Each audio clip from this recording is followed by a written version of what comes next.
हम्दुलिल्लाहि नहमदुहु व नस्तईनुहु व नस्तगफिरुहु व नुमिनु बिही व नतवक्कलु अलैहि व नऊज़ु बिल्लाहि मिन शुरूरि अनफुसिना व मिन सय्यिआति अअमालिना मन यहदिहिल्लाहु फला मुदिल्ल लहु व मन युद्लिलहु फला हादिय लहु व नशहदु अल्ला इलाहा इल्लल्लाहु वहदहु ला शरीका लहु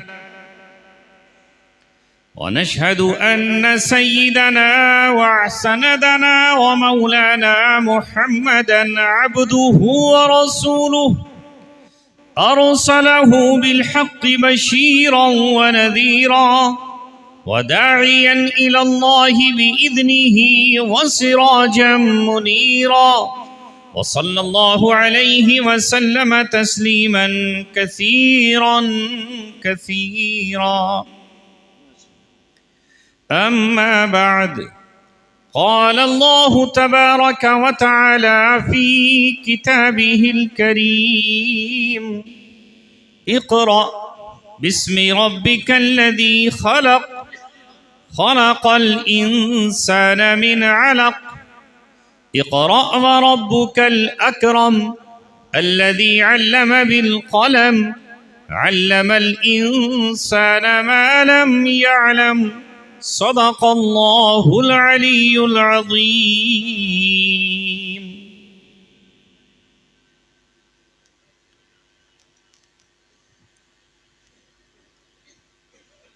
ऐ ला इलाह के वारिस, ऐ ला इलाह के वारिस, बाकी नहीं है तुझ में गुफ्तारे दिलबराना किरदार काहिराना। तेरी निगाह से दिल सीनों में कांपते थे, तेरी निगाह से दिल सीनों में कांपते थे। खोया गया है तेरा जज्बे कलंदराना। वो सजदा रूहे ज़मी जिससे कांप जाती थी, उसी को आज तरसते हैं मिंबर व मिहराब। वो सजदा रूहे ज़मी जिससे कांप जाती थी, उसी को आज तरसते हैं मिंबर व मिहराब। सुनी न मिस्र व फ़लस्तीन में वो अज़ा मैंने दिया था जिसने पहाड़ों को राशाए सीमा। आज के इस मुबारक मौके पर तशरीफ़ फरमा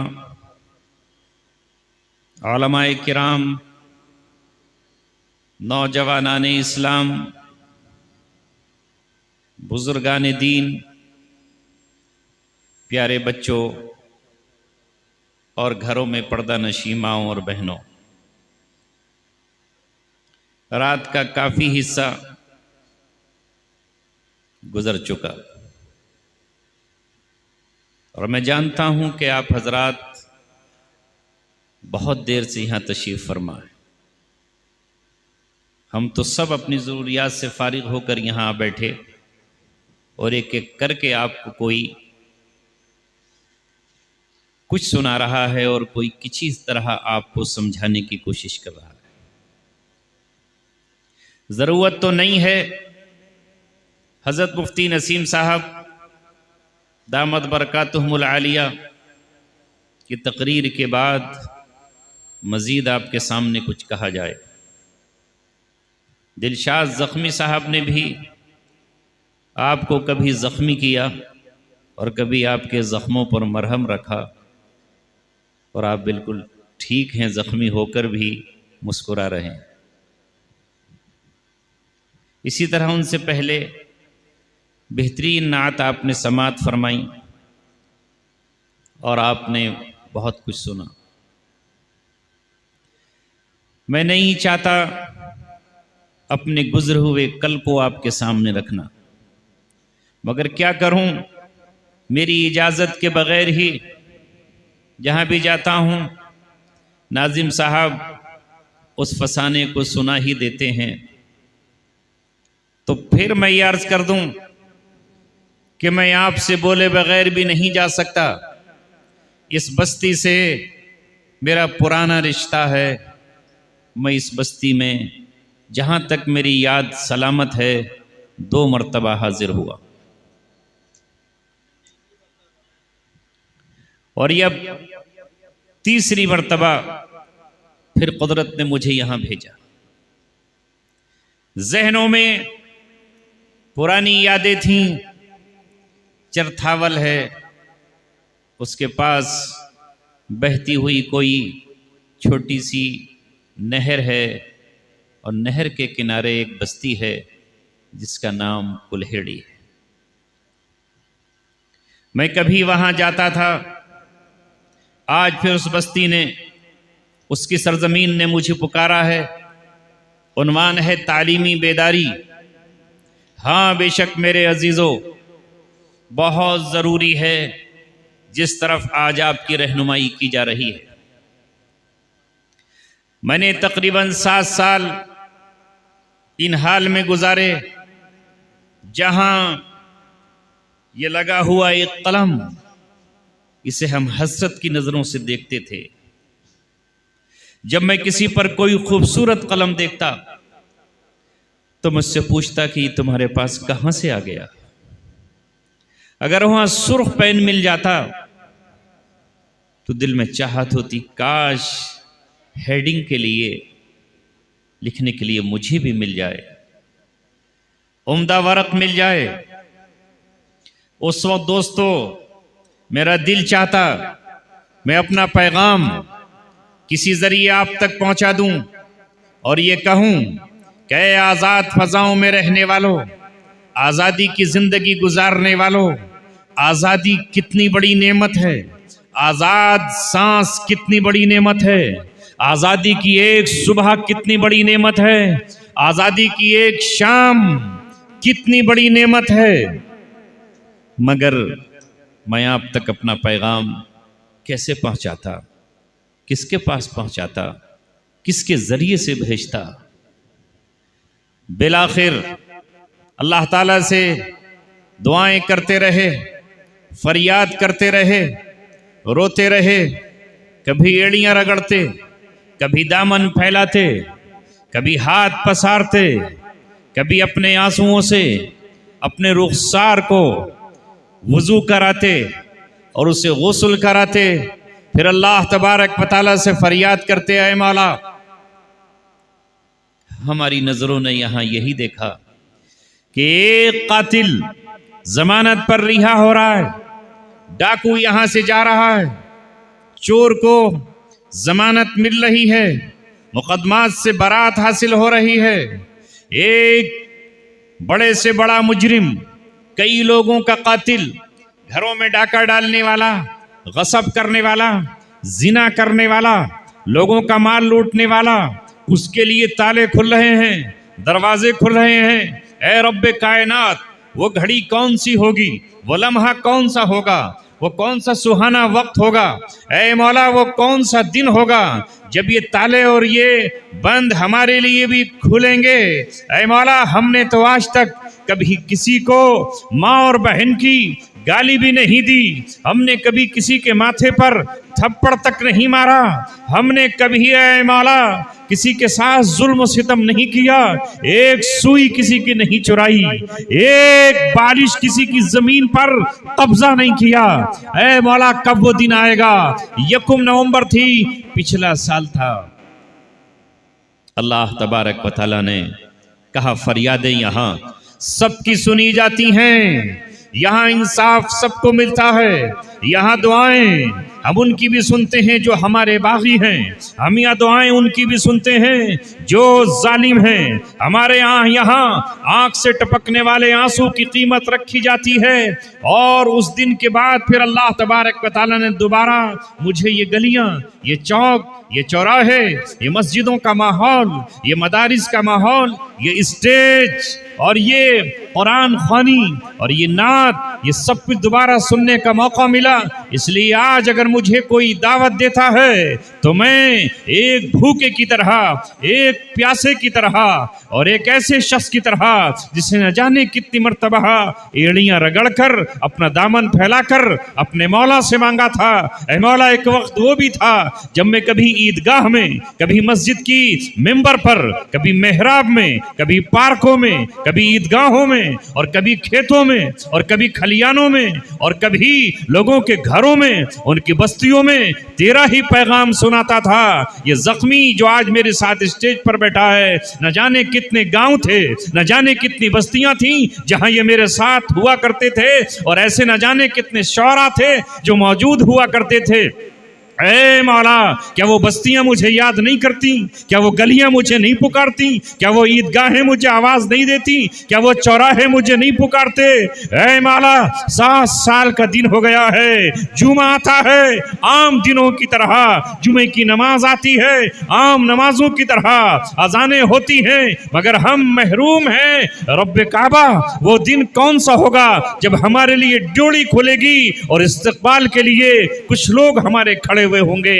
अल्लाह तबारक व तआला के यहाँ ये मेरी फरियाद और इमामों की फरियादें, मुअज्जिनों की फरियादें और न जाने कितनी बहन बेटियों की आवाज़ें पहुंची और अल्लाह तबारक व तआला ने मुझे फिर आपके बीच भेज दिया।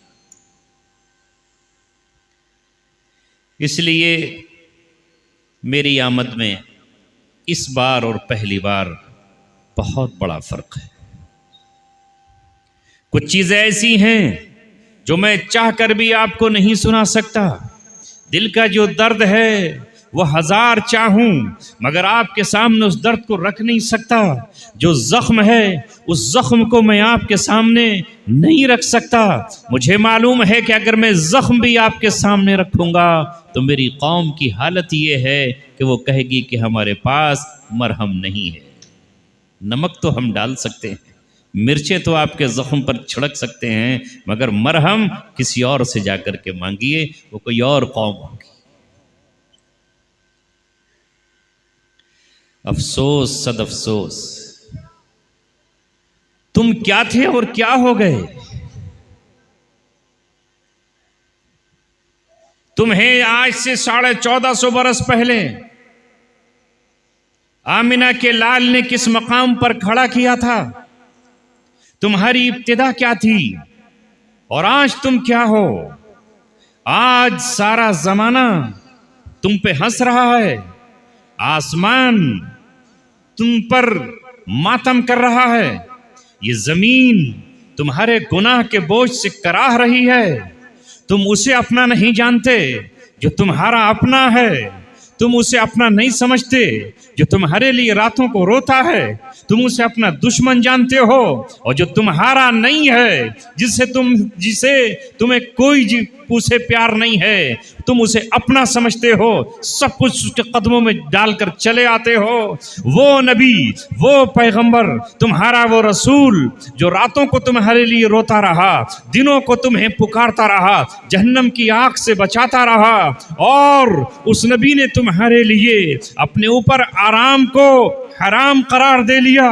रातों को इतना रोया कि उसके पैरों पर वरम आ गए। उसने तुम्हारे लिए अल्लाह तबारक व तआला से क्या नहीं मांगा, मगर आज है मुसलमानों, तुमने अपने उसी हकीकी और असली रहबर और रहनुमा को फरामोश कर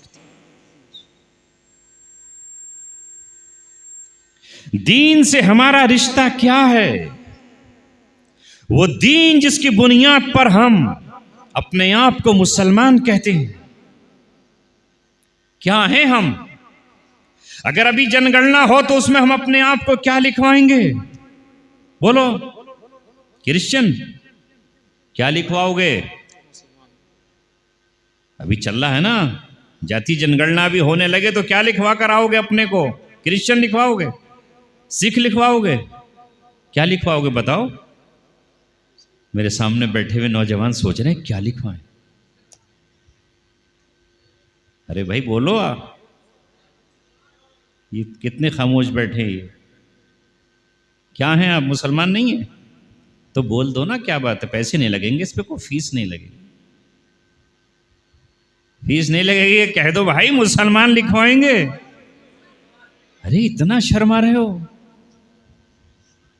इतना तो पहली रात की दुल्हन भी नहीं शर्माती।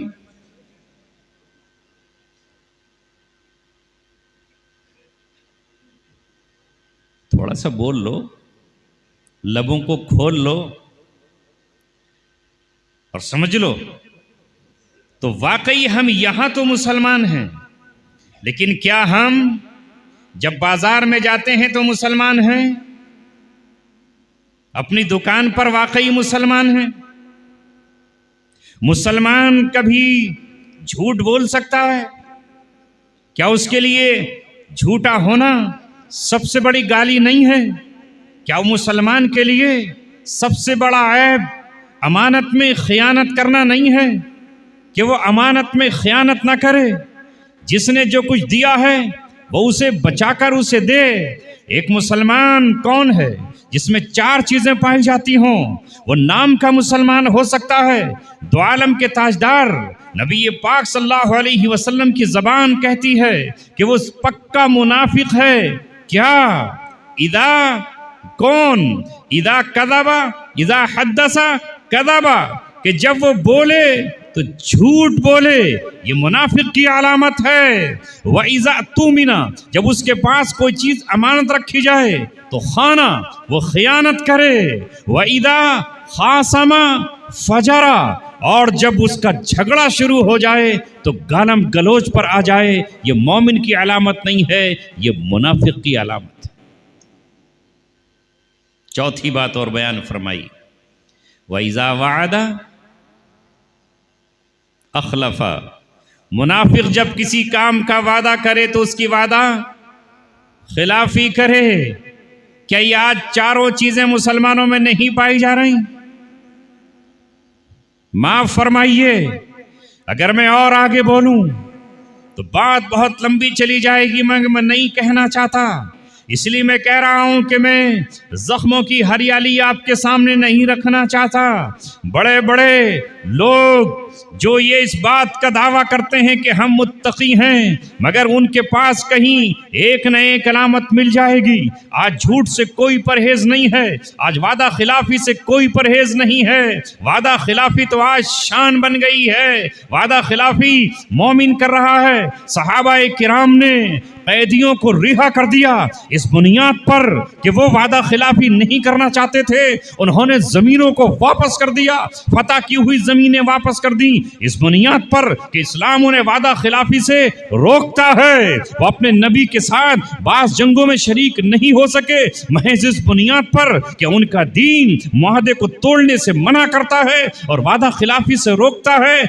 आज हमारी पहचान बन गई कि हम वादा खिलाफ हैं। आज हमारी पहचान बन गई कि हमारे पास कोई अमानत रख दे तो हम उस अमानत में खयानत करते हैं और अमानतों को उस मकाम पर खर्च नहीं करते जहां हमें खर्च करने का हक है। और फिर हम ख्वाब देख रहे हैं कि दुनिया में हमें फिर वही मकाम मिल जाए जो आज से 1450 बरस पहले मिला था।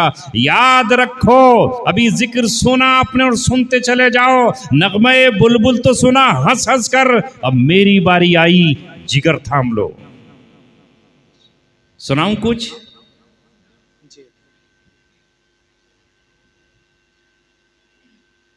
हमारे इजलासों का हाल ये है कि बस जो चाहे सुना दो, ना कोई मकसदियत है, न कोई मानवियत है, न कोई हदफ है, न कोई टारगेट है। बस जो आए और यह कुछ भी कहकर चला जाए और किसी भी तरफ लेकर चला जाए। 1450 बरस पहले जो दस्तूर आया है, जो कुरान आया है, जो अल्लाह तबारक व तआला की किताब आई है, याद रखो यही तुम्हारा रहबर है, यही कुरान तुम्हारा रहनुमा है, यही कुरान तुम्हारे लिए आईन है, यही कुरान तुम्हारे लिए दस्तूर है, यही तुम्हारी तरक्की का जामिन है और यही तुम्हारी तनज़्ज़ुल की वजह है। यही कुरान है जिसके बारे में दो आलम के ताजदार ने कहा, इन्नल्लाह यरफ़उ बिहादल किताबि अक़वामा व यज़अउ बिही आख़रीन। यही वो किताब है कि जिसके जरिए से कौमें आसमान की बुलंदियों को छू जाएंगी और आसमान की बुलंदियों तक पहुंचेंगी, और इसी किताब के जरिए कौमें जलीलो ख्वार हो जाएंगी।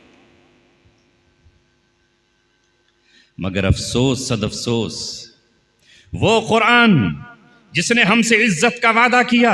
आओ इसी कुरान को आपको पढ़कर सुना रहा हूँ। वलिल्लाहिल इज्जतु वली रसूलिही वलील मुमिनीन, इज्जत अल्लाह के लिए है और इज्जत उसके रसूल के लिए है और इज्जत मोमिनीन के लिए है। इसी कुरान ने तुमसे कहा व अंतुमुल अअलौना इन कुंतुम मुमिनीन, तुम ही सरबलंद हो।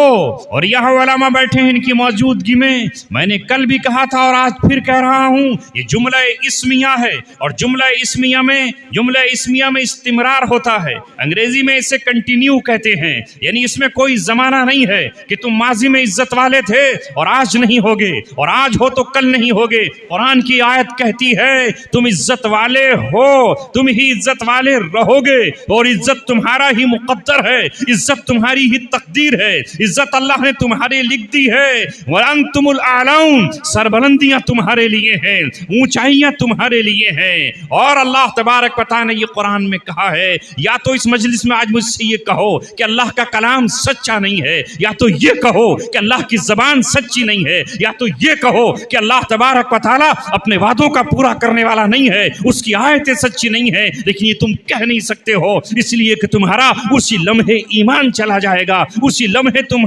इस्लाम से खारिज हो जाओगे, उसी दिन तुम मुसलमानियत से निकल जाओगे जिस दिन ये कहोगे कि अल्लाह का कलाम सच्चा नहीं है। तो जब अल्लाह का कलाम सच्चा है तो आज हमें रफ़तें क्यों नहीं, आज हमें बुलंदियां क्यों नहीं, आज हमें इज्जतें क्यों नहीं, आज हमारे पास वो चीजें क्यों नहीं है? इसलिए कि शर्त है इसमें इन कुंतुम मुमिनीन, अगर तुम मोमिन हो। मोमिन नहीं रहे ना, अगर मोमिन रहे तो सरबलंदियां हमारी हैं, इज्जतें हमारी हैं, रफ़तें हमारी हैं, कोई हमें जलीलो ख्वार नहीं कर सकता।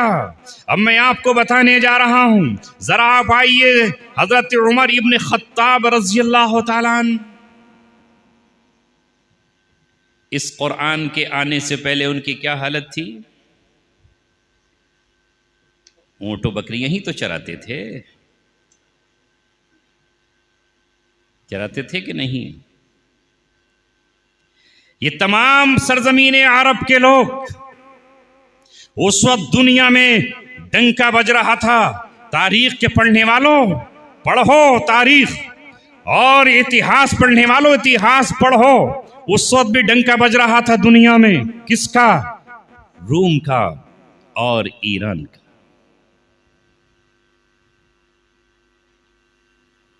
रूम का और ईरान का। एक ताकत ईसाइयों की थी और दूसरी ताकत मजूसियों की थी।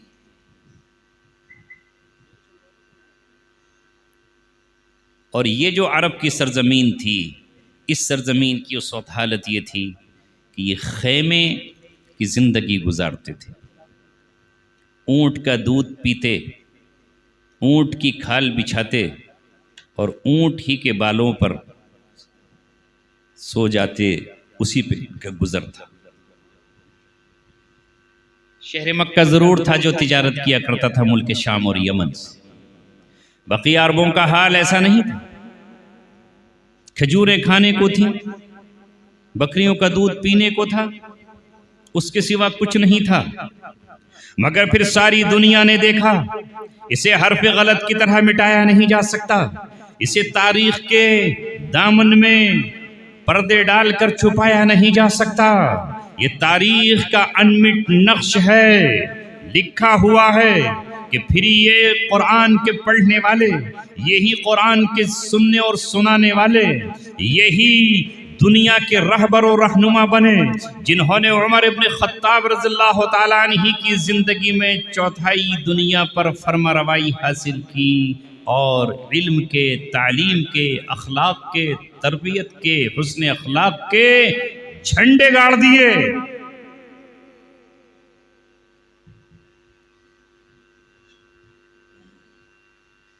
जो जुल्म था उसका खात्मा हुआ, उसकी जगह आया इंसाफ।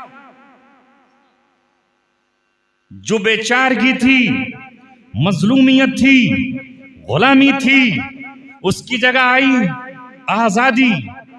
और जो रस्म व रिवाज थे, जो कुरीतियां थी, जिसके नीचे इंसान जानवरों से बदतर जिंदगी गुजार रहा था। उन तमाम बेड़ियों को खोल दिया गया, उन तमाम को आजादियां अता की गईं। और ये किसकी बुनियाद पर हुआ? मुझे बताओ किस बुनियाद पर हुआ? कुरान की बुनियाद पर हुआ। इसलिए रुए ज़मीन पर अगर सही कोई इल्म है तो वो कुरान का इल्म है, वो हदीस का इल्म है, और वो इल्म है जो इल्म वही कहलाता है, वो कहलाता है। गुफ्तगू तो होती है, हम भी करते हैं, दिल के बहलाने को गालिब ये ख्याल अच्छा है। गुफ्तगू तो होती है तालीम, इल्म, एजुकेशन, शिक्षा, विद्या। लेकिन कौन सी तालीम, किस तालीम की बात हो?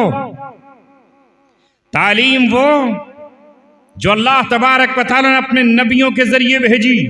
वो कभी आती है हजरत मूसा अलैहिस्सलाम पर तौरात की शक्ल में, वो कभी आती है हजरत ईसा पर इंजील की शक्ल में, वो कभी आती है हजरत दाऊद पर ज़बूर की शक्ल में, वो कभी आती है हजरत इब्राहीम पर सहीफे की शक्ल में, वो कभी आती है हजरत शीस पर सहीफे की शक्ल में।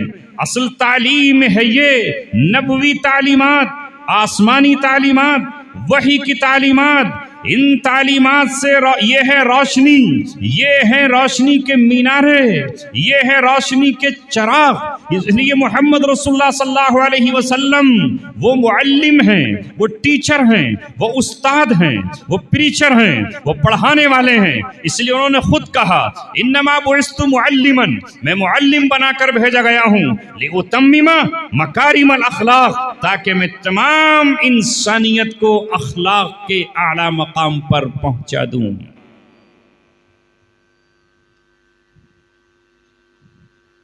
इसलिए आपके बारे में कहा गया व इन्नका लअला खुलुकिन अज़ीम, आप अखलाक के आला मेयार पर फाइज हैं, आपसे बड़ा अखलाक किसी और का नहीं हो सकता। तो तालीम कौन सी? वो तालीम जो नबवी तालीम हो। लेकिन जब इसी नबवी तालीम से कोई कौम दूर होती है तो फिर वो जानवर उससे शर्मा जाते हैं और दरिंदे उससे मात खाते हैं और जंगल के वहशी जानवर भी उससे शर्माते हैं कि ये इंसान होकर आखिर क्या हो गया है, इसने अपने आप को क्या बना लिया है। लिहाजा इसी तालीम को दोबारा जिंदा करने के लिए एक के बाद दूसरा नबी भेजा गया। जब एक किताब में तहरीफ हुई तो फिर उस किताब की बात बताने के लिए दूसरे नबी आए। जब तौरात को तब्दील किया गया तो फिर उसे बताने के लिए अल्लाह तबारक व तआला ने दाऊद अलैहिस्सलाम को भेजा, हजरत ईसा अलैहिस्सलाम को भेजा, हजरत यहया अलैहिस्सलाम को भेजा। जब उनकी वाणी और जब उनकी आवाज और जब उनकी मधुर वाणी लोगों को बुरी लगने लगी और वो उनके कत्ल के दर पे हो गए, और हुकूमत रूम ने और खुद उनके अपने ही खानदान के लोगों ने जो अल्लाह की किताब को छोड़कर अपने ख्वाहिश के बंदे बन चुके थे और अपनी नफसानी ख्वाहिशों पर चल रहे थे, जिन्होंने सूद को दोबारा से जिंदा कर दिया था और सूदी लेन देन कर रहे थे, जो मस्जिद में बैठकर सूद को जायज करार दे रहे थे। किताब में लिखा था खिंजीर हराम है मगर वो खिंजीर खा रहे थे। तौरात में लिखा हुआ था शराब हराम है मगर वो शराब को पी रहे थे। किताब में लिखा हुआ था जिनाकारी हराम है मगर वो जिनाकारियां कर रहे थे। और फिर जब ईसा अलैहिस्सलाम ने कहा तौरात में लिखा है जिना हराम है, तौरात में लिखा हुआ है कि जिनाकार की ये सजा है, तौरात में लिखा हुआ था कि सूद हराम है, तुम ये सब गलत कर रहे हो, तो हजरत ईसा अलैहिस्सलाम के खून के प्यासे हो गए और उनको कत्ल करने के लिए उन्होंने सूली तैयार कर दी। अल्लाह तबारक व तआला ने उनको आसमानों पर उठाया और उनके 610 साल के बाद तकरीबन अब आखिरी सहीफा आया और आखिरी किताब आई। इस आखिरी सहीफे का नाम है कुरान। और ऐ मुसलमानों, मैं दूसरों की बात नहीं करता। तुम्हारे हर घर में कुरान रखा हुआ है, तुम्हारी हर मस्जिद में कुरान है, तुम्हारी हर बहन के पास कुरान है, तुम्हारी हर बेटी के पास कुरान है। तुम्हारा कोई बस्ती ऐसी नहीं होगी जहां कुरान पढ़ने वाला मौजूद न हो, मगर इस कुरान की तिलावत करने वाले तो मौजूद हैं। इस कुरान करीम को जुज़दानों में सजाने वाले तो मौजूद हैं। इस कुरान करीम को खुशबू और इत्र में बसाने वाले तो मौजूद हैं। उम्दा किस्म के कागज पर छापने वाले तो मौजूद हैं। अपनी बिटिया को जहेज में देने वाले तो मौजूद हैं। मगर हमारा हाल आज वही है जो पिछली कौमों ने तौरात के साथ किया था, जो उन्होंने पिछली अपनी किताबों के साथ किया था। ये कुरान हमारे लिए सिर्फ हमारे ताकों की जीनत है, ये हमारे घरों में महज बरकत के लिए रखा हुआ है। कुरान हमसे कहता है कि शराब हराम है, मगर आज का मुसलमान कहता है कुरान तू कहता है तो कहता रहे, मैं शराब पी के रहूंगा, मैं स्मेक पीऊंगा, मैं चरस पीऊंगा, मैं हीरोइन पीऊंगा, मैं इन तमाम चीजों को नशा करूंगा।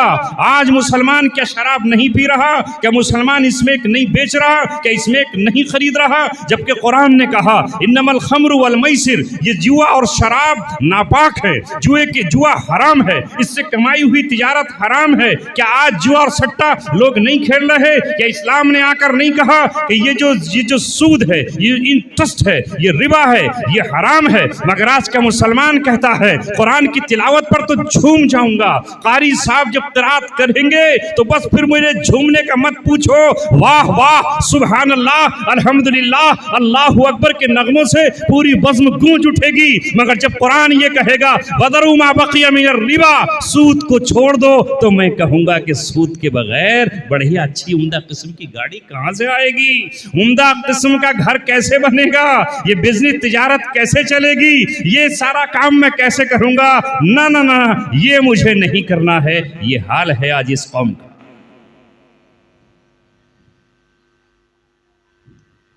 फिर इज्जत कहां से आ जाए? इसलिए नबी पाक सल्लल्लाहु अलैहि वसल्लम जिस तालीम को लेकर आए वो खुदा का आखिरी पैगाम है। और मेरे सामने बैठे हुए लोगों, यहाँ वो लोग हैं जिन्होंने खुदा के आखिरी पैगाम को तस्लीम किया है, जिन्होंने ला इलाहा इल्लल्लाह का दिल से इकरार किया है और ज़बान से भी इसका इजहार किया है। आप मोहम्मद रसूलुल्लाह के मानने वालों हो तो फिर मुझे ये बताओ कि फिर कुरान से बगावत क्यों है? इस दीनी तालीम से बगावत क्यों है? क्या हमारी बहन बेटियां पर्दा कर रही हैं जब ये कुरान ये कहता है या अय्युहन नबिय्यु कुल्ली अज़वाजिका व बनातिका व निसाइल मुमिनीन युदनीना अलैहिन्ना मिन जलाबिबिहिन? आप अपनी बेटियों को कहें, फातिमा, ज़ैनब, रुक़ैया को कहें, आप अपनी बीवियां हजरत उम्मे सलमा, उम्मे हबीबा और हजरत हफ्सा और हजरत ज़ैनब और हजरत आयशा से कहें कि वो पर्दा करें। और आप तमाम मुसलमान बेटियों से कहें, हजरत अबू बकर सिद्दीक की बेटी से कहें, उमर फारूक की बेटी से कहें कि वो सब के सब पर्दा करें। मगर आज हमारा क्या हाल है? क्या आप नहीं देखते हो हमारी गलियों का क्या हाल है, हमारे शहरों का क्या हाल है? और हमारे जो पैसे वाला तबका है, जो दौलतमंद है, जो ताजिर है, उसका शादी में बैंक्वेट हॉलों में क्या हाल है? कहीं पर्दा? किसके लिए है? तालीम हासिल करो। नंबर 1, वो तालीम कौन सी हो ये मैं आपको बताने जा रहा हूं। वो तालीम हो अंबियाई तालीम। कुछ ऐसी तालीम भी, वो तालीम कुछ नहीं करती, वो टेक्नोलॉजी है, वो इल्म है, वो हुनर है, वो फन है। बहुत ज़माने पहले हज़रत मौलाना अली मियां नव्वरल्लाहु मरक़दहु ने ये बात अपने कलम से लिख दी है और मैंने कई बार पढ़ी है और आपको फिर बता रहा हूँ। आज दुनिया में फसाद बरपा है, वो फसाद जानवरों की वजह से नहीं है, वो फसाद शेरों की वजह से नहीं है, वो हाथियों और लंगूरों की वजह से नहीं है। उन्होंने कहा कि आज ये बताओ दुनिया में क्या सारी दुनिया के हाथियों ने मिलकर ये कोई कॉन्फ्रेंस की है कि आज जंगलों से निकलकर किसी बस्ती को ताराश करना है? क्या शेरों ने ये मीटिंग की है कि सारे शेर निकलें आज और किसी बस्ती के बच्चों को फाड़ खाएं? क्या आज भेड़ियों ने और लकड़बग्गों ने ये मीटिंग की है कि हम माओ की गोद से बच्चों को छीन लाएं और उनको चीर फाड़ कर एक कर दें? क्या सांपों की कोई कॉन्फ्रेंस हुई है कि बिलों से निकले और जो इंसान नजर आए उसे हम डस लें? सांप आज भी अपने बिल में रहता है, शेर आज भी अपने जंगल में रहता है, आज भी भेड़िया, भेड़िए और लकड़बग्गे और चीते उन्हीं मकाम पर हैं। उनकी कोई कॉन्फ्रेंस ऐसी नहीं होती जो आबादियों को ताराज करने के लिए हो। फिर ये कौन है जो पूरी रुए जमीन पर खून बहा रहा है, जिससे खून अच्छा लगता है, जो इंसानी लाशों से खेलता है, इंसानी लाशों के मुसले करता है? क्या ये तालीम याफ्ता नहीं है? बोलो, घर पढ़े लिखे हैं। ये अमेरिकन, ये वेस्टर्न कौमें ये पढ़ी लिखी नहीं है। ये तुम्हारे सामने इसराइल के लोग पढ़े लिखे नहीं हैं। ये बर्तानिया और फ्रांस में बसने वाले ये पढ़े लिखे नहीं हैं। ये यूरोपियन कौमें पढ़ी लिखी नहीं है। खाली जिस पढ़ाई की बात होती है वो पढ़ाई वो हो जो इंसान को इंसान बनाए, जो इंसान को इंसानियत का दर्द बताए। हाँ, वो तालीम हमारे पास है और हमने 1450 बरस तक जब हम इस तालीम से वाबस्ता थे, जब हम कुरान पर अमल करते थे और जब कुरान हमारे सीनों में भी था, हमारी जबानों पर भी था और हमारे अमल पर भी था, रब्बे दो जहां की कसम, हम नाहक किसी चूंटी का भी कत्ल नहीं कर सकते, नाहक हम किसी बकरी का भी कत्ल नहीं कर सकते, नाहक हम एक डंडा किसी ऊंट के भी नहीं मार सकते, हम किसी मासूम बच्चे का कत्ल नहीं कर सकते, हम खानदान के खानदान नहीं उजाड़ सकते, हमने बस्तियां नहीं उजाड़ी हैं। जब भी कभी तारीख ने हमें वो मौका दिया है कि फतह के तराने हमने पढ़ करके गाए हैं, रब्बे दो जहां की कसम, जिस सरजमीन को फतह किया, जिस इलाके को फतह किया, जिस कौम को फतह किया, हम फाते थे। हम चाहते तो वहां खून की नदियां बहा डालते, हम चाहते तो वहां लोगों को सूली पर चढ़ा देते, हम चाहते तो वहां लोगों के अमन व अमान को बर्बाद कर देते, हम चाहते तो दीदा इबरत बना देते। मगर तारीख गवाह है, वो चाहे मक्का हो, वो चाहे मदीना हो, वो चाहे कल का फलस्तीन हो और वो चाहे दुनिया की कोई और सरजमीन हो, जहां पहुंचे वहां एक नारा लगाया, अमन का नारा लगाया, शांति का नारा लगाया और अपनों से मुकाबला करने वाली कौमों को माफ कर दिया और माफी का ऐलान किया। इसलिए कि हमारा नबी हमसे ये कहने के लिए आया है कि अगर नाहक तुम्हारे हाथ से खून का एक कतरा भी जमीन पर बहेगा तो कल क़यामत में उस कतरे का तुम्हें हिसाब देना। नाराए तकबीर, नाराए तकबीर, नाराए तकबीर, उलमाए देवबंद, उलमाए देवबंद, नाराए तकबीर। अल्लाह तबारक व तआला ने हमसे इज्जत का वादा किया है, इस बुनियाद पर वादा नहीं किया कि वो तालीम हासिल करो जिसके जरिए से जाकर देखो चांद में क्या है, चांद में कितने गड्ढे हैं और कितना पानी है और कितनी नहरें हैं और कितना जलथल है, चांद में क्या है, ज्वार बाजरा उगता है या नहीं उगता है। इसलिए अल्लाह ने हमको नहीं भेजा, वमा खलक़तुल जिन्ना वल इंसा इल्ला लियअबुदून। अल्लाह ताला फरमा रहा है हमने तुम्हें दुनिया पर भेजा है इबादत के लिए। और अल्लाह ने फरमाया इन्ना फी खल्क़िस समावाति वल अर्दि वख्तिलाफिल लैलि वन नहार, ये हमने जमीन और आसमान को और सूरज को और चांद को, सितारों को और दरियाओं को, हवाओं को और पहाड़ों को हमने तुम्हारे खिदमत में लगा दिया है। ये तुम्हारे खादिम हैं। चांद चमकेगा तुम्हारे लिए, सूरज निकलेगा तुम्हारे लिए, हवाएं पूर्वा और पछुआ चलेंगी तुम्हारे लिए, ये समंदर में तुग़यानी आएगी तुम्हारे लिए। तुम इसके सीने पर समंदर की कश्तियां बनाओ और जहाज ले जाओ अपनी नफा रसानी के लिए। मगर आज के इंसान ने समंदर के सीने को दहला रखा है और समंदर के सीने पर उसने ऐसे ताकतवर हथियार रखे हुए हैं जो एटमी हथियार हैं और जो इंसानों को तबाह करने के लिए हैं, जो पहाड़ों को ढाने के लिए नहीं, जो इंसानों को तबाह करने के लिए हैं। सातों समंदर दुनिया के कराह रहे हैं, यहाँ पर उसका बेड़ा खड़ा है, वहां पर उसका बेड़ा खड़ा है, उस बेड़े में एटमी हथियार रखे हुए हैं। कत्ल किसे करना है, इंसानों को कत्ल करना है, बेगुनाहों को कत्ल करना है, न ये देखना है कि ये मासूम बच्चा है, ये तो किसी लायक भी नहीं है, न ये देखना है कि ये तो एक माँ है जो अपने लाल को सीने से चिमटाए हुए है, न ये देखना है कि ये बूढ़ा है जो चारपाई से चल भी नहीं सकता है। ये आज की वो इंसानियत है, ये आज के वो दरिंदे हैं जिन्होंने इल्म हासिल किया है, जो साइंटिस्ट भी कहलाते हैं, जो लेबॉर्टरियों में पढ़ते हैं, जो कॉलेज में पढ़ते हैं और स्कूलों में पढ़ते हैं। ऐसी तालीम का कोई फायदा नहीं है। तालीम वो कामयाब है जिसके साथ अल्लाह तबारक व तआला का खौफ और तक़वा। ऐसी तालीम का क्या? तालीम वो जो रसूल पाक सल्लल्लाहु अलैहि वसल्लम लेकर आए। इसमें फरमाया गया अल मुस्लिमु मन सलिम अल मुस्लिमून मिन लिसानिही व यदी। मुसलमान कौन है? जिसके हाथ से भी लोग महफूज रहें और जिसकी जबान से भी लोग मुसलमान महफूज रहें। और एक हदीस में फरमाया मन सलिम अन्नास, जिससे लोग भी महफूज रहें। आओ हम उस नबी की बात करते हैं, उसकी तालीमात की बात करते हैं कि अपना एक खुद मालिक है और वह मालिक एक ऊंट पर कोड़े बरसा रहा है, उसको वो चलाता है, धूप में फिराता है, खाने को नहीं देता और वो ऊंट बिलबिलाता और दौड़ता हुआ रसूल अकरम के पास आ गया। आकर आपके कांधे पे सर रखा और सर रखकर उसने कुछ कहा, आपके कान में कुछ कहा। इतने में उसके पीछे से उसका मालिक डंडा लिए दौड़ा चला आया।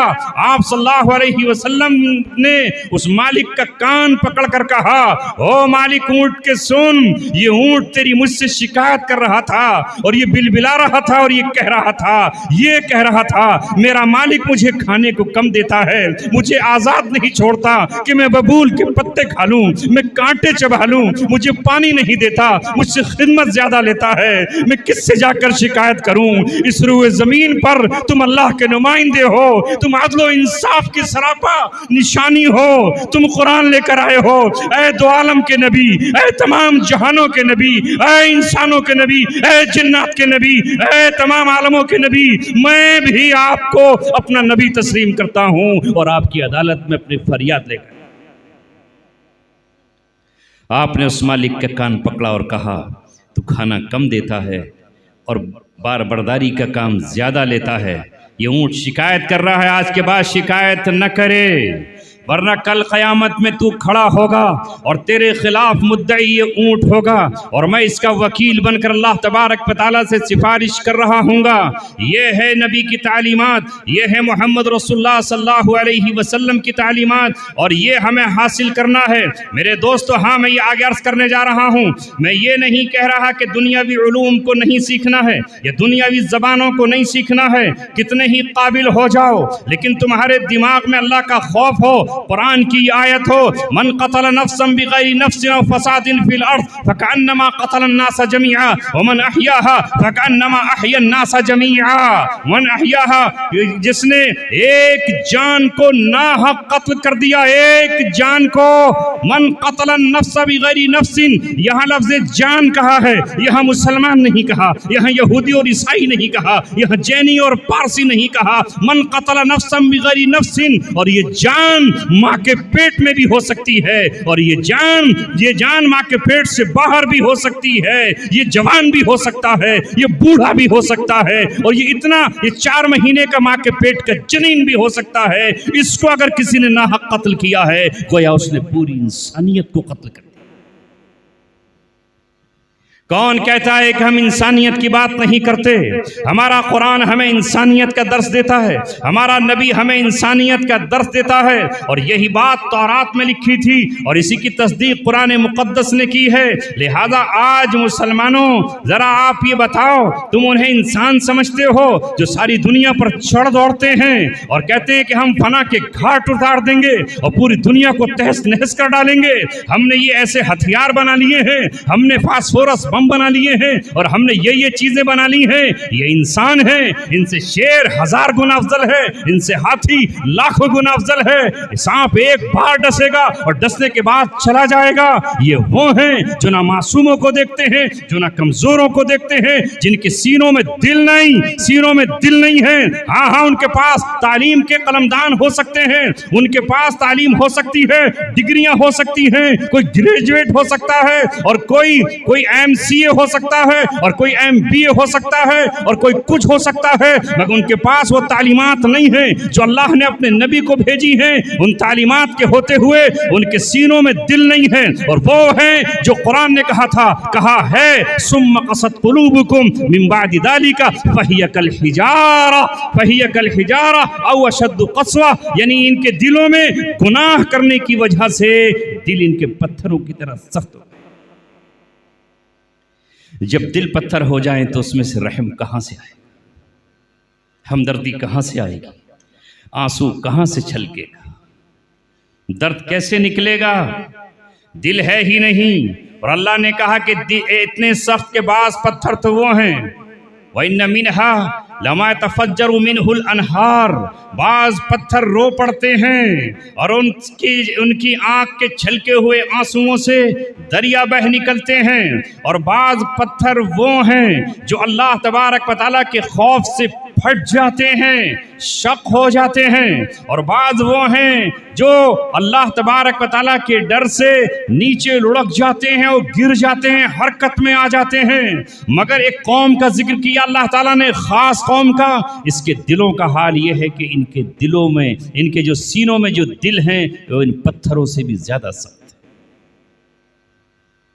है। ऐ मेरे दोस्तों और अजीजों, तालीम बेशक हासिल करो, लेकिन कौन सी तालीम? लोग समझते हैं हम तालीम के जरिए से ऊपर पहुंच जाएंगे। खाली तालीम,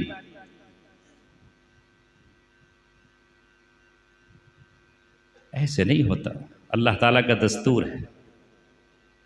क्यों साहब, कोई साहब पढ़ लिख कर बहुत काबिल हो जाएं, MA कर लिया, ग्रेजुएट हो गए, बहुत बड़े हो गए, खुद ब खुद खाना आ जाएगा उनके पास?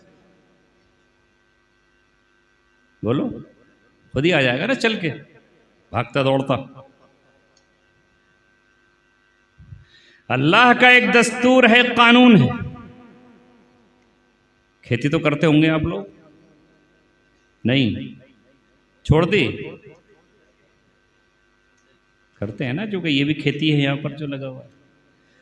अल्लाह ने कानून बनाया, इस जमीन को किसी भी धर्म का आदमी खोद कर, नर्म करके, पानी डालकर, बीज डाल दे, जमीन पौधा उगाएगी नहीं, कोई भी हो।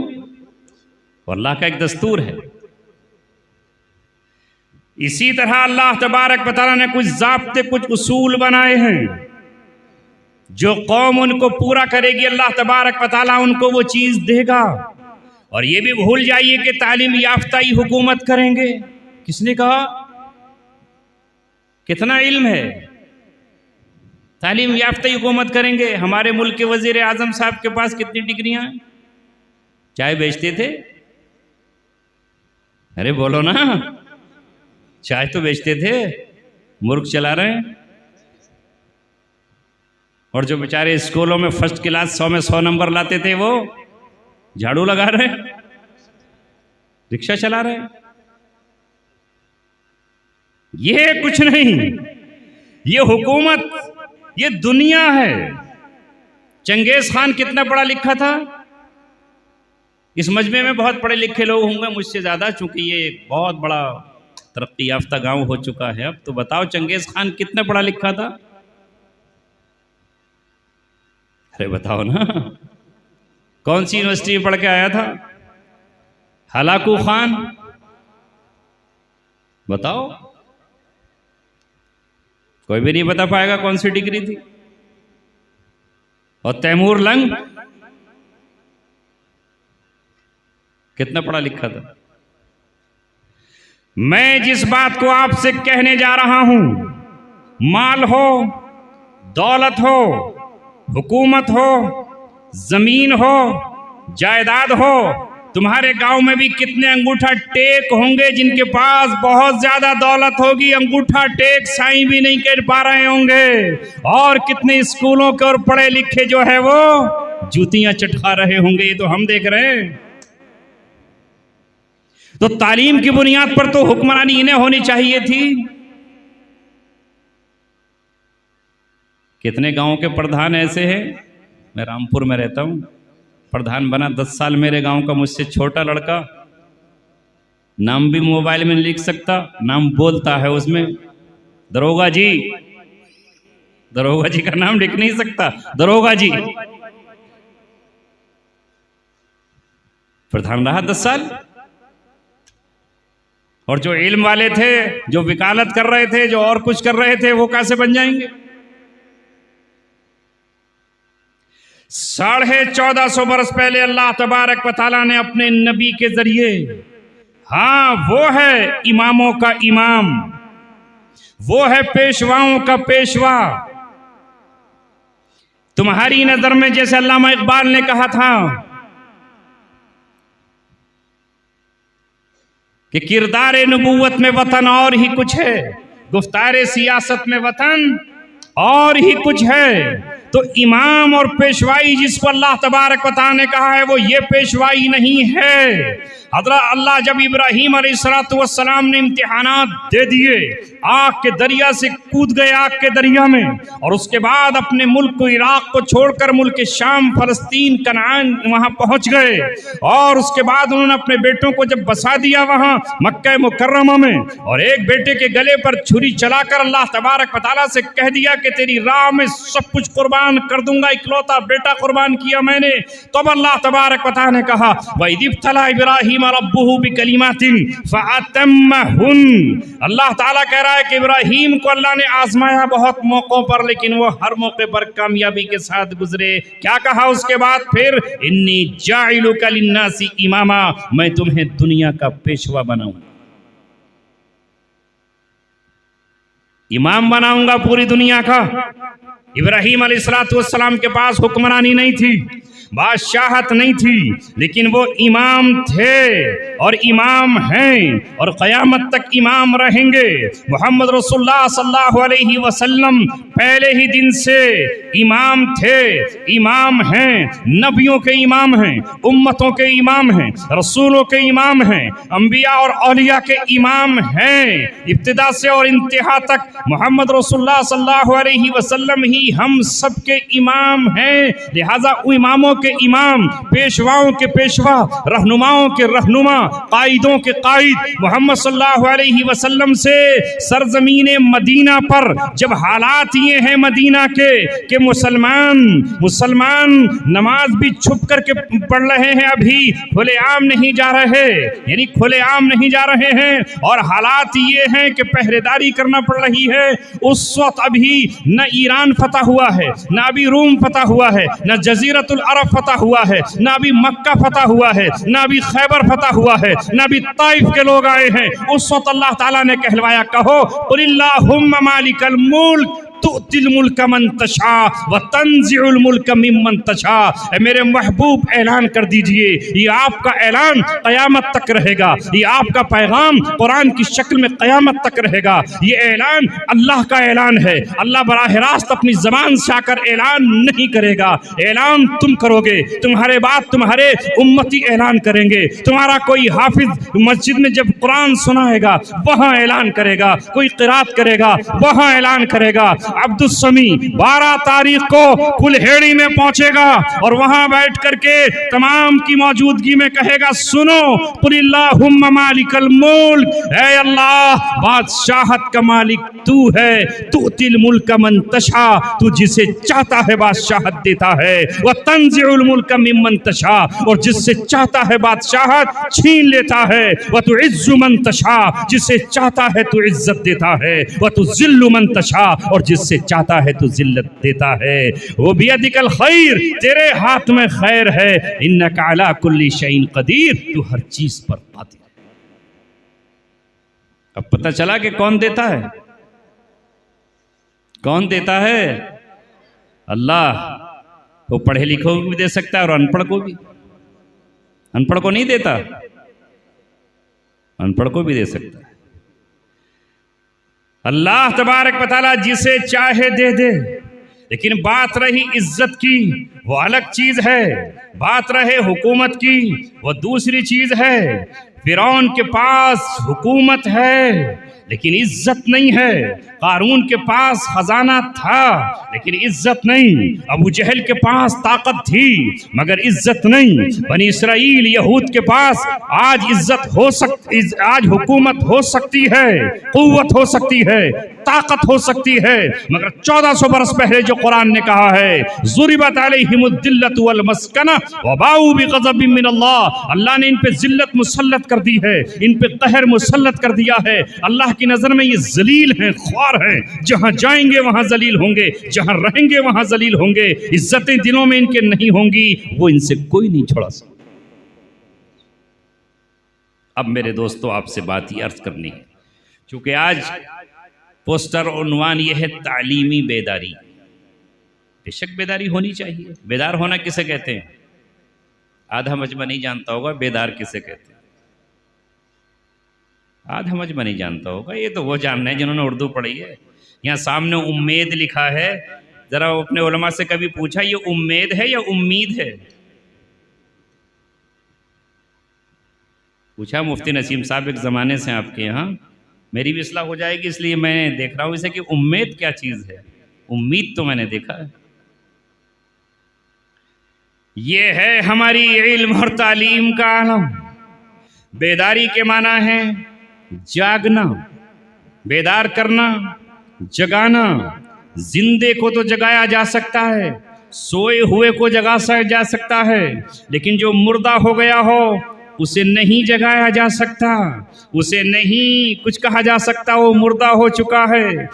लिहाजा है मेरी कौम, अगर आपके अंदर जिंदगी है तो आपको जाग जाना चाहिए और आपको बेदार हो जाना चाहिए। दुनिया की सारी कौमें जाग गईं। मैं अपने इस खित्ते पे बैठा हूँ, चूंकि यहाँ बहुत सारी जिम्मेदारियां हमारे ऊपर हैं। आज तुम किस मकाम पर हो, किस जगह पर हो, सोते सोते तुमने अपने आप को कहाँ ले गए हो। कल जिनके बारे में कहा जाता था, आज तुम उस मकाम पर खड़े हुए हो, आज तुम उस मकाम पर खड़े हुए हो। जस्टिस नरेंद्र सच्चर ने जो रिपोर्ट पेश की है वो ये कहता है कि हिंदुस्तान में बसने वाले मुसलमान आज उस जगह हैं जहां कल दलित थे। किसने पहुंचाया?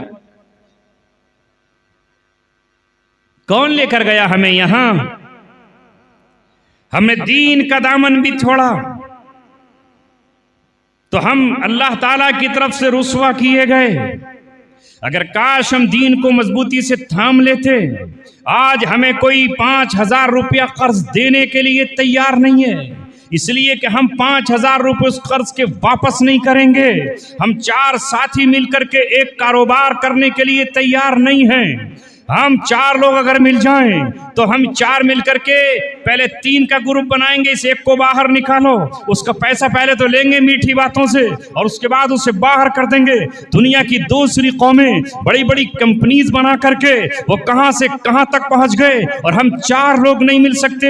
हमें कोई कर्जा नहीं दे सकता। जो दुनिया में सूद का काम करते थे, कल जिनकी बुराई समझी जाती थी, आज वो इतने ईमानदार हैं, इतने ईमानदार वो बन गए। ये वही उस ईमान की बात नहीं कर रहा जो सीने में है, सच्चाई की बात कर रहा हूं, अमानतदारी की बात कर रहा हूं। उनके बैंक में अगर पैसा 20 साल पहले का भी पड़ा हुआ है तो वो आपको मैं सूद के बता देंगे इतने इतने रुपए और उतने पैसे आपके निकल, तो खा भी तो सकते हैं। 2016 में मेरा अकाउंट था रामपुर में, 7 साल लेन देन नहीं हुआ, अकाउंट बंद हो गया।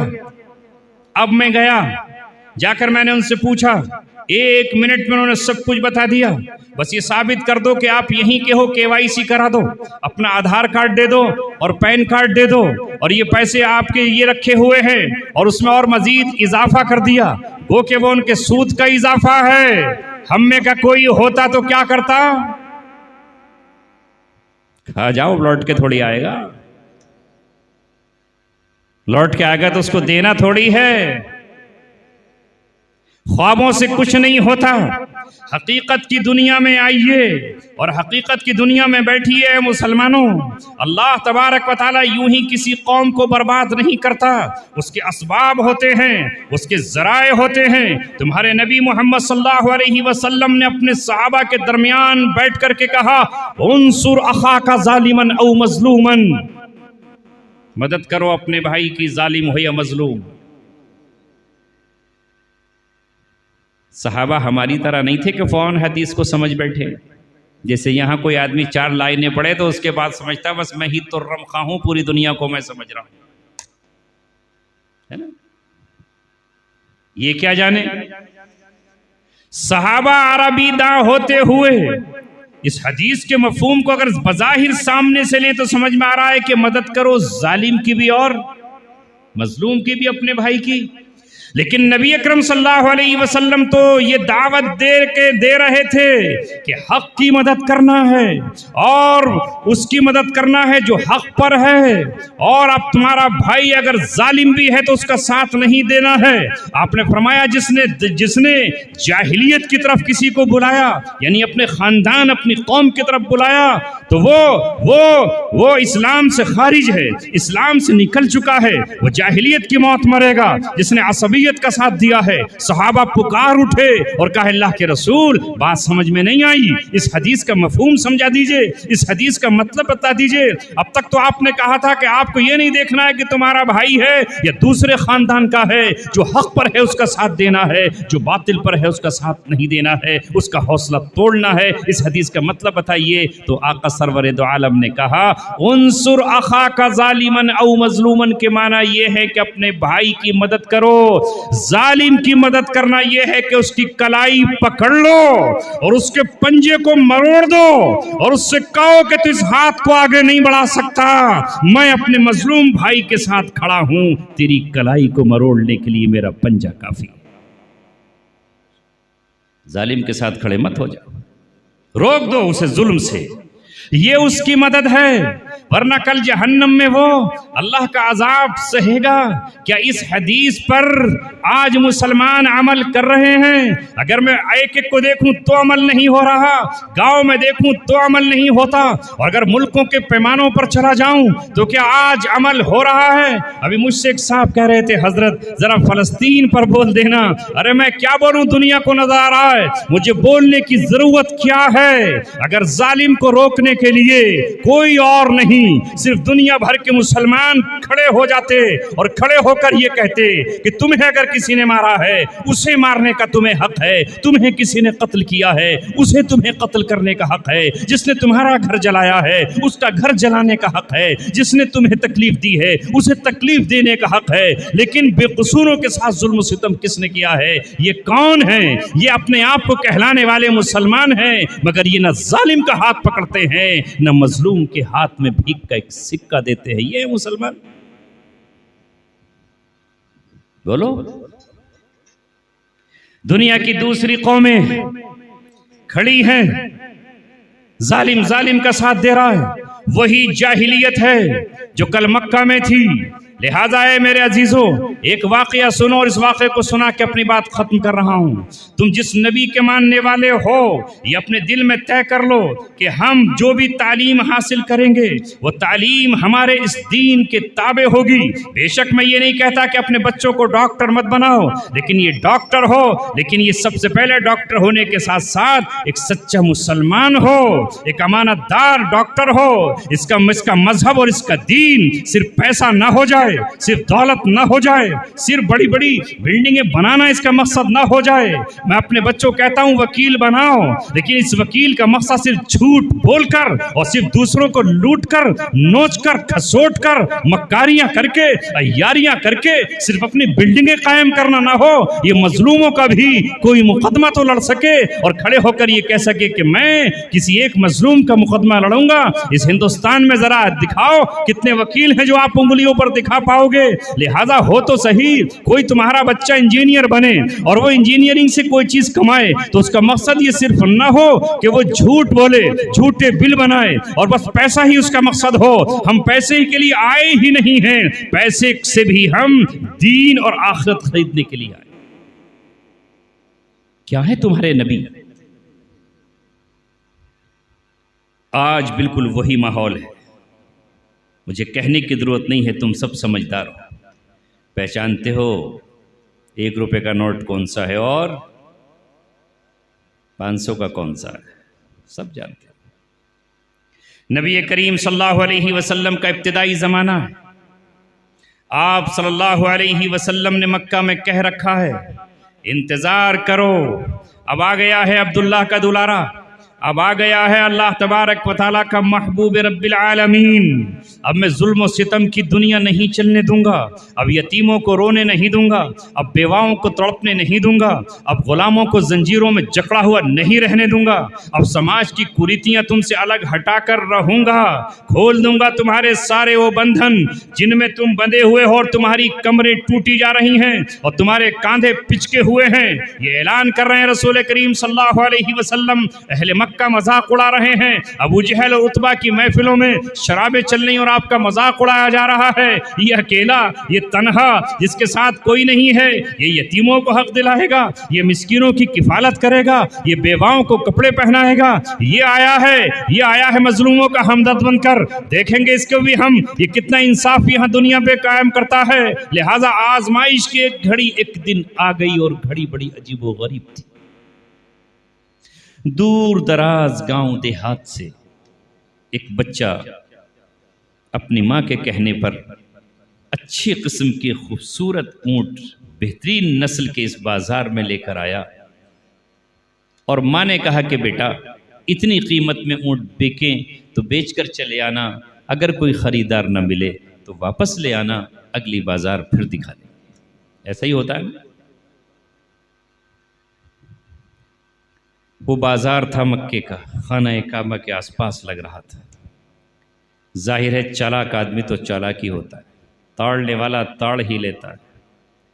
अबू जहल की नज़र इस ऊँटों पर पड़ी, उम्दा नस्ल, बेहतरीन रंग, बेहतरीन ऊँट, लेकिन उन्हें लाने वाला एक कमज़ोर बच्चा, छोटा सा नन्हा बच्चा जो अभी बालिग भी नहीं हुआ है, कमज़ोर हाथ, कोई सरपस नहीं, पहुंचा इन ऊँटों को देखकर जैसे चील गोश्त को देख लेती है, जिस तरह गिद्ध जो है वो मुर्दार को झांक लेता है, उसी तरह आगे बढ़ा और कहा, बता इन ऊँटों की कीमत क्या है बच्चे। बच्चे ने कहा, मेरे ऊँट बहुत उम्दा हैं, नस्ल बहुत आला है, बहुत अच्छे तरीके से मेरी अम्मी ने पाला है।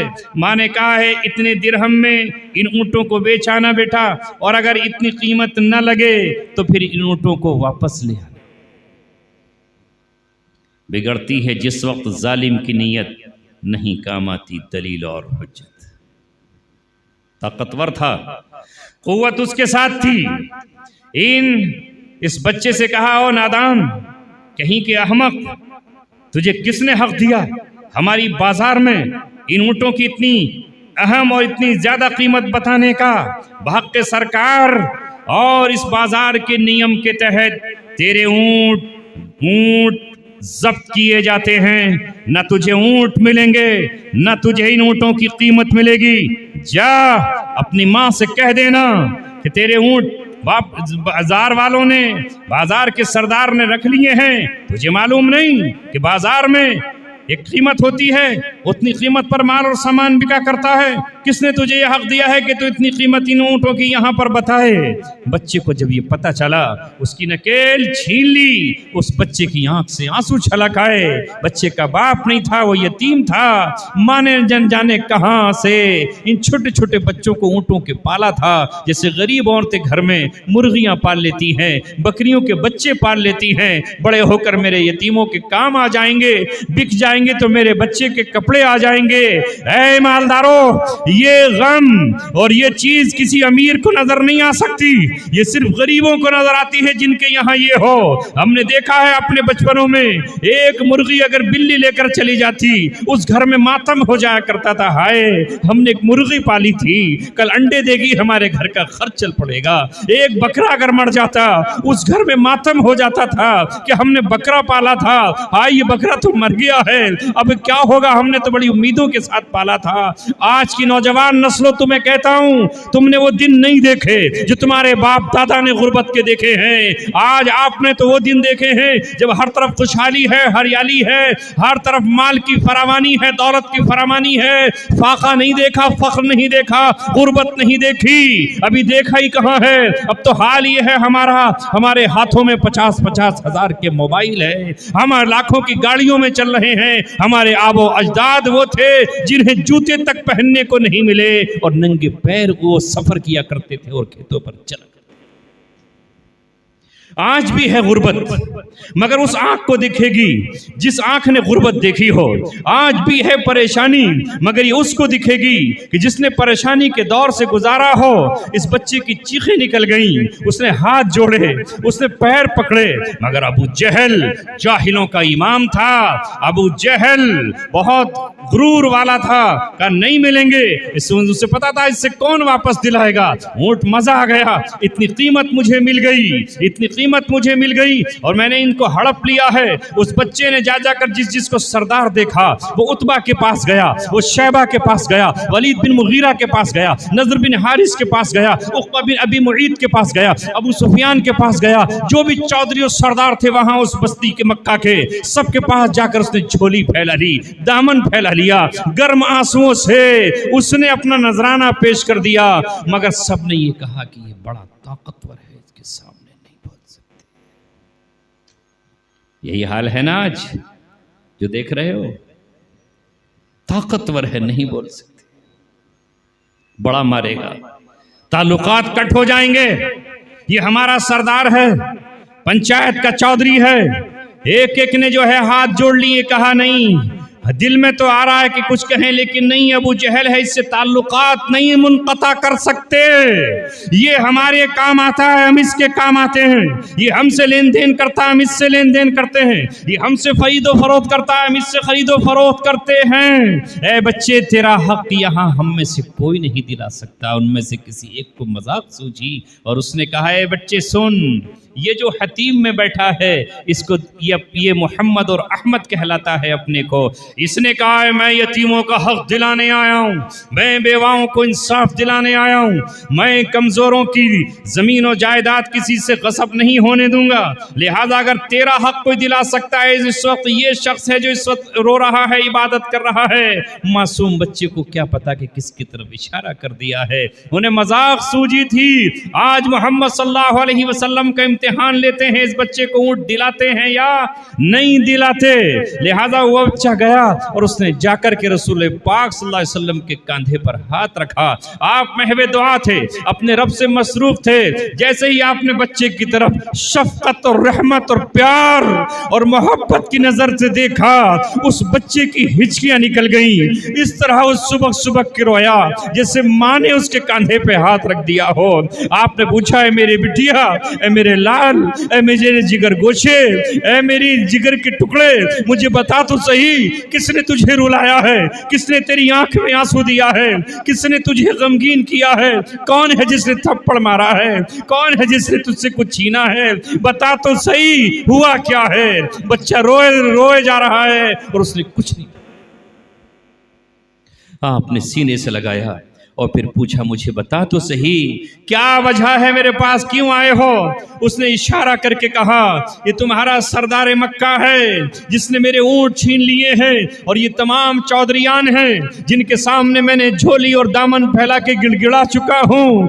थप्पड़ तो मेरे माथे पे जड़ दिए गए हैं, मुझे इंसाफ नहीं मिल रहा, मैं रोता बिलखता कहाँ जाऊँ। माँ के पास जाऊँगा, अगर खाली हाथ गया, ऊँटों की कीमत लेके न गया, माँ तड़प जाएगी, कहीं ऐसा ना हो गम से उसका कलेजा फट जाए और मां जिंदगी की जंग हार जाए।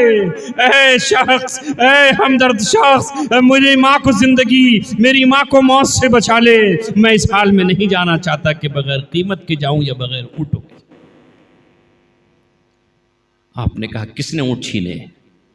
बच्चे ने इशारा किया, ये है अबू जहल।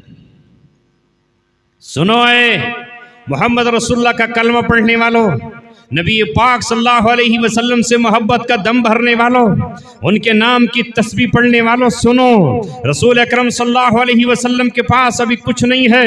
इतना सुनते ही अबू जहल के पास गए और अबू जहल से जाकर कहा, ओ सुन हिशाम के बेटे, मैं अपने जीते जी जुल्म सितम नहीं होने दूंगा।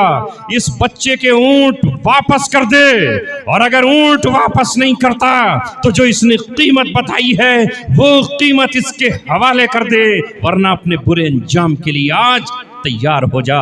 मोहम्मद तुझसे आज इस बच्चे का हक दिला कर। ये मरहला आया इम्तिहान का। अल्लाह के भरोसे खड़े हुए।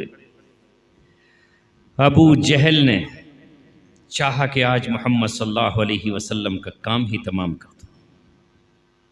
उसने तलवार के कब्जे पे हाथ रखना चाहा, मगर हाथ पहुंचते ही ठहर गया, कपकपा उठा, टांगे लरस गईं, चेहरा पीला पड़ गया और फौरन ऊंट की नकेल जो उसके हाथ में थमा रखी थी और दूसरों को सौदा करना चाहता था, रसूलुल्लाह के हाथ में देकर कहा, लो इस बच्चे को दे दो।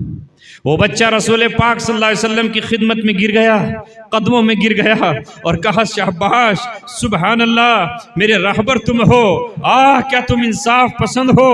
आज मेरी माँ जी सकेगी, आज मेरी माँ को जाके बताऊंगा, ऐ माँ, मक्का में तो मेरे ऊंट छीन लिए गए थे, कोई मेरी मदद को नहीं आया था, मगर एक मोहम्मद नाम का शख्स था जो तन्हा खड़ा हुआ और उसने आज मुझे इंसाफ दिलाया है। उस बच्चे को काश कोई बताता, ऐ बच्चे, इसने खुद यतीमी का दर्द झेला है, ये बच्चा खुद यतीम रहा है, इसने यतीमी के दर्द से गुजर करके यतीमों को हक दिलाने की बात की है। आज के बाद मोहम्मद रसूलुल्लाह यतीमों को हक दिलाएंगे और उनके मानने वाले भी यतीमों को हक दिलाने के लिए हमेशा सीना सिपर रहे। ये जमाना जब हाल से उसको बताया जा रहा है। इधर जब अबू जहल अपने साथियों में पहुंचा तो उसकी मजाक उड़ी और कहा, तू तो बड़ा बहादुर बनता था, लेकिन आज ये तुझे क्या हुआ कि मोहम्मद रसूलुल्लाह के खाली हाथों के सामने तेरी घिग्गी बन गई, तुझ पर कपकपी तारी हो गई, अरे तेरा चेहरे का रंग पीला पड़ गया, कहीं तेरी धोती गीली तो नहीं हो गई। समझते हैं गीला होना? ये उर्दू में समझाना पड़ेगा। धोती गीला होना समझते हैं? पानी पड़ जाए ऊपर से, अरे नहीं, डर की वजह से पेशाब पखाना निकल जाए, इसे धोती गीला होना कहते हैं। धोती पहनता था वो जमाना। पता हुआ क्या? उसने कहा, अरे मैंने तो आज सोचा था कि आज मेरी इज्जत का सवाल है, मोहम्मद रसूलुल्लाह कैसे गए, एक तरफ ऊंट और उनकी कीमत, मैंने चाहा कि आज तलवार से मोहम्मद का काम कर दूं, मगर सुनो मेरे साथियों, मजाक ना उड़ाओ और मुझे ज्यादा न तरसाओ। मैंने जैसे ही मोहम्मद रसूलुल्लाह की तरफ बढ़ना चाहा, उनके दाएं एक शख्स खड़ा था और उनके बाएं दूसरा शख्स खड़ा था, दोनों के हाथ में चमकती हुई तलवारें थी, वो सफेद पोश थे। उन्होंने डांट कर मुझसे कहा, अगर तूने मोहम्मद रसूलुल्लाह से कुछ कहा तो इस सरजमीन मक्का है, यहाँ मोहम्मद रसूलुल्लाह को कुछ करने की इजाजत नहीं है, वो तो कुछ नहीं करेंगे, मगर तेरी गर्दन बिजली की चमक की तरह धड़ से जुदा हो जाएगी और तू हमेशा के लिए मुर्दा खाने पहुंचा दिया जाएगा। वो आगे बढ़ता है या ऊंट वापस करता है। आप सल्लल्लाहु अलैहि वसल्लम ने फरमाया, ये मेरी नुसरत के लिए, ये मेरी मदद के लिए, ये मेरी ताईद के लिए मेरे वो वजीर थे जो आसमान से आए थे, एक जिब्राइल थे और दूसरे मिकाईल थे। अल्लामा इकबाल ने कहा है, फजाए बद्र पैदा कर फरिश्ते तेरी नुसरत को, उतर सकते हैं गर्दों से कतार अंदर कतार अब भी। बस मेरे दोस्तों, इस्लाम की जो तालीम है उसे हासिल करिए और दुनियावी तालीम को भी मत भूलिए। बनिए ऐसा कि जो साबित हो कि आप मुसलमान सच्चे हो, अपने अमल की धाक बिठा दो। रही मदद तो अल्लाह तबारक व तआला मदद पर कादिर है, दिलों के फेरने पर कादिर है। कुछ नहीं है तुम्हारे पास तो तुम्हारे पास दुआ का हथियार है। दुआ तो कर सकते हो, या दुआ भी करने से गए, लिहाजा दुआ करते रहिए। जो तुम्हें सच नजर आए उसे सच कहिए, रात को रात कहना सीखिए, दिन को दिन कहना सीखिए, उलमा से जुड़ जाइए और सही तरीके से इल्म हासिल कीजिए। अल्लाह तबारक व तआला मुझे और आपको अमल की तौफीक अता फरमाए। वक्त चूँकि बहुत हो गया, 1 घंटे की मैंने नियत की थी और उससे भी 10 मिनट ऊपर हो गए। व आखिर दावाना अनिल हम्दुलिल्लाहि रब्बिल